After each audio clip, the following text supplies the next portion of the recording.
आपको यह बताएंगे कि मधुशाला ने 43 साल की आतिशी को दिल्ली का मुख्यमंत्री कैसे बना दिया।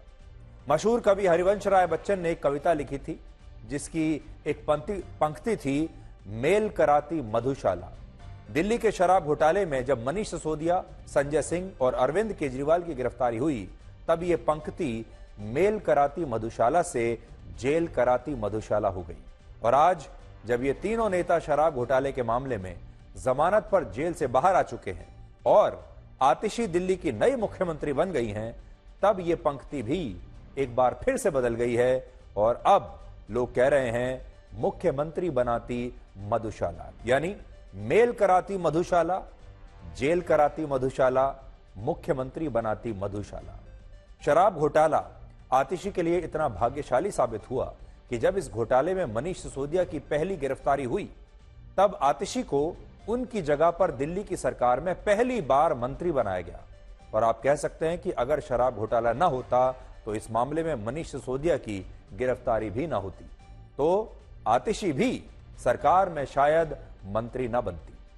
मनीष सिसोदिया के बाद जब संजय सिंह की गिरफ्तारी हुई, तब आतिशी को सरकार के साथ पार्टी में भी काफी जिम्मेदारियां मिली और आखिर में जब अरविंद केजरीवाल गिरफ्तार हुए, तब आतिशी सरकार और संगठन दोनों के लिए बड़ी महत्वपूर्ण हो गई। और अब जब ये तीनों नेता जेल से बाहर जमानत पर आ चुके हैं, तब ये मधुशाला आतिशी को मुख्यमंत्री बना चुकी है। और इसीलिए आज हम कह रहे हैं कि मुख्यमंत्री बनाती मधुशाला। जिस समय हर कोई यही अनुमान लगा रहा था कि केजरीवाल अपनी जगह किसी ऐसे नेता को दिल्ली का अगला मुख्यमंत्री बनाएंगे जिसे रिमोट कंट्रोल से चलाना आसान होगा, या बहुत सारे लोग ये भी कह रहे थे कि ऐसा नेता होगा जिससे हरियाणा में भी फायदा हो सकता है, ऐसा नेता होगा जिससे केजरीवाल जब चाहे हटा सकते हैं, तब ऐसे में केजरीवाल ने आतिशी को नया मुख्यमंत्री बनाकर सबको हैरान कर दिया है। आज सुबह जब आम आदमी पार्टी के विधायक दल की बैठक हुई, तब इसमें केजरीवाल ने खुद आतिशी के नाम का प्रस्ताव रखा, आतिशी को नया मुख्यमंत्री बनाने का प्रस्ताव रखा, जिसे पार्टी के विधायकों ने सर्वसम्मति से स्वीकार कर लिया और इसके बाद आतिशी दिल्ली की नए मुख्यमंत्री चुन ली गई। 11 वर्षों के बाद पहली बार ऐसा हुआ है जब दिल्ली के 2.5 करोड़ लोगों को अरविंद केजरीवाल के बाद एक नई मुख्यमंत्री मिली है। आतिशी सुषमा स्वराज और शीला दीक्षित के बाद दिल्ली की तीसरी महिला मुख्यमंत्री हैं जो सिर्फ 43 साल की हैं। वर्ष 1998 में जब सुषमा स्वराज सिर्फ 52 दिनों के लिए दिल्ली के मुख्यमंत्री बनी थीं, तब उनकी उम्र 46 साल थी। और शीला दीक्षित जब पहली बार मुख्यमंत्री बनी थी, तब वो 60 साल की थी। और दिल्ली में अब तक मुख्यमंत्री के रूप में 15 वर्षों का सबसे लंबा कार्यकाल शीला दीक्षित का ही रहा है, यानी एक महिला मुख्यमंत्री का ही रहा है। आम आदमी पार्टी ने आतिशी की तुलना भगवान श्री राम के भाई भरत से की है, जिन्होंने वनवास के दौरान भगवान श्री राम की खड़ाऊ रखकर राजमहल से दूर अयोध्या का राजपाट चलाया था। और अब आम आदमी पार्टी भी आतिशी की तुलना भरत से कर रही है, जिसका मतलब यह निकाला जा रहा है कि क्या आतिशी मुख्यमंत्री आवास लेने से इनकार कर देंगी, क्योंकि रामायण में भी भरत ने भगवान श्री राम के लौटने तक राजमहल का त्याग कर दिया था। इसलिए हो सकता है कि आतिशी भी अब इस राजमहल में प्रवेश नहीं करेंगी, बावजूद इसके कि वो दिल्ली के मुख्यमंत्री बन चुकी है। एक जमाने में स्वाति मालीवाल भी अरविंद केजरीवाल की उतनी ही करीबी हुआ करती थी जितनी आज आतिशी हैं, लेकिन अब स्वाति मालीवाल दूसरी भाषा बोल रही हैं। अब स्वाति मालीवाल दूसरे आरोप लगा रही हैं। आज उन्होंने एक आरोप लगाया है, इसलिए अब हम उस दावे का एक फैक्ट चेक करेंगे जिसमें उन्होंने कहा कि आतिशी के माता पिता ने आतंकवादी अफजल गुरु को फांसी से बचाने के लिए भारत के राष्ट्रपति को दया याचिका भेजी थी और आतिशी का मुख्यमंत्री बनना दिल्ली के लोगों के लिए दुख की बात है। तो अब देखिए, अब हम फैक्ट चेक करते हैं। उन्होंने जो आरोप आज लगाया है आतिशी के माता पिता पर, जरा देखते हैं कि कितना सही है। स्वाति मालीवाल ने जो बातें कही उनमें कुछ भी गलत नहीं है और उनका यह दावा बिल्कुल सही है। यह बात है वर्ष 2005 की, जब सुप्रीम कोर्ट ने संसद भवन पर हुए आतंकवादी हमले के लिए अफजल गुरु को दोषी माना था और उसकी फांसी की सजा को बरकरार रखा था। उस समय 19 अक्टूबर 2006 को इस फैसले के खिलाफ तत्कालीन राष्ट्रपति डॉक्टर एपीजे अब्दुल कलाम के समक्ष एक दया याचिका दायर की गई, जिसकी कन्वीनर आतिशी की मां तृप्ता वाही थी और उनके पिता विजय सिंह इस दया याचिका को दायर करने वाले अन्य 16 सदस्यों में से एक थे। यह बात सही है। इस दया याचिका में आतिशी के माता पिता ने लिखा कि अफजल गुरु को फांसी देना न्याय के सिद्धांत के खिलाफ होगा और अगर अफजल गुरु को फांसी हुई तो इससे देश का समाज बंट जाएगा और कश्मीर में भी शांति के प्रयासों को नुकसान पहुंचेगा। इस दया याचिका को पूर्व राष्ट्रपति प्रणब मुखर्जी ने 3 फरवरी 2013 को खारिज कर दिया था और इसके बाद 9 फरवरी 2013 को जब अफजल गुरु को फांसी हुई, उस समय आतिशी के माता पिता और अन्य सदस्यों ने राष्ट्रपति प्रणब मुखर्जी को एक और चिट्ठी लिखकर इस फांसी पर दुख जताया था और उन्होंने लिखा था कि अफजल गुरु की दया याचिका खारिज करके प्रणब मुखर्जी ने एक बहुत बड़ी गलती की है। इन तथ्यों से यह बात साबित होती है कि दिल्ली की नई मुख्यमंत्री आतिशी के माता पिता ने वाकई आतंकवादी अफजल गुरु की फांसी रुकवाने के लिए राष्ट्रपति को दया याचिका भेजी थी, बहुत कोशिशें की थी। लेकिन यहां एक तथ्य यह भी है कि जब कुछ वर्ष पहले एक इंटरव्यू में आतिशी से यही सवाल पूछा गया, तब उन्होंने कहा था कि वो उनके माता पिता के राजनीतिक फैसलों के लिए जिम्मेदार नहीं हो सकती। आतिशी को आप उनके माता पिता के फैसले के लिए सजा नहीं दे सकते। आतिशी अपने माता पिता की वजह से उन्होंने जो फैसले किए हैं उनके लिए उनकी जिम्मेदारी नहीं ले सकती।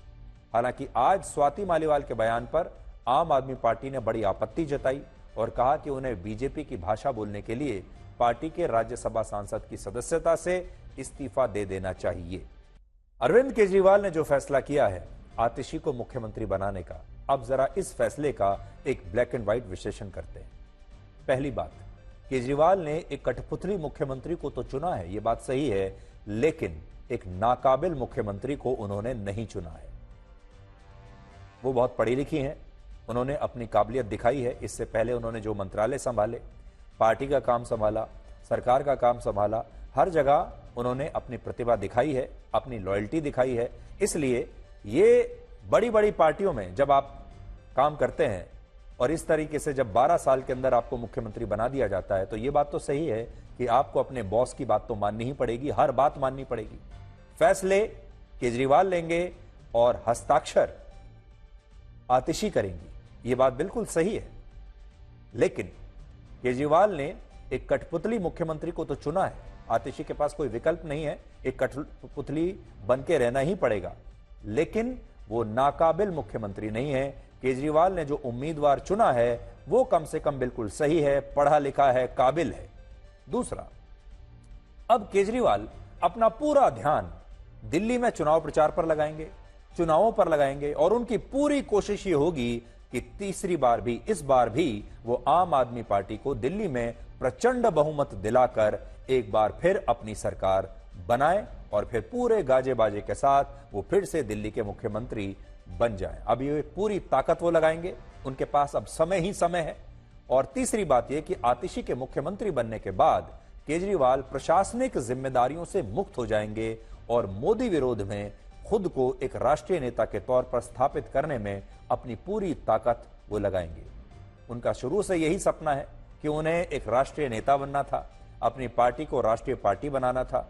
पार्टी तो राष्ट्रीय पार्टी बन गई है उनकी, लेकिन अब उन्हें मोदी के समक्ष अपने आप को खड़ा करना है और अपने आप को राहुल गांधी से भी बड़ा नेता बनाकर लोगों के सामने पेश करना है। इसके लिए उन्हें समय चाहिए और यह समय आतिशी उन्हें देंगी। चौथी बात यह है कि आतिशी के साथ फायदा यह है कि वो एक नो नॉनसेंस मुख्यमंत्री बनेंगी, दिल्ली में सरकार के कामों को नई गति देंगी और महिला होने के नाते उन्हें दिल्ली की 1 करोड़ से ज्यादा महिलाओं का समर्थन भी मिलता रहेगा। और केजरीवाल राष्ट्रीय तौर पर भी, पूरे देश में भी आतिशी के जरिए अपनी छवि को चमका पाएंगे कि देखिए उन्होंने एक पढ़ी लिखी महिला को दिल्ली का मुख्यमंत्री बनाकर एक बहुत बड़ा मौका दिया है और वो न्यू एज पॉलिटिक्स कर रहे हैं, यानी नए जमाने की पॉलिटिक्स कर रहे हैं। वो जाति पाति में विश्वास नहीं करते।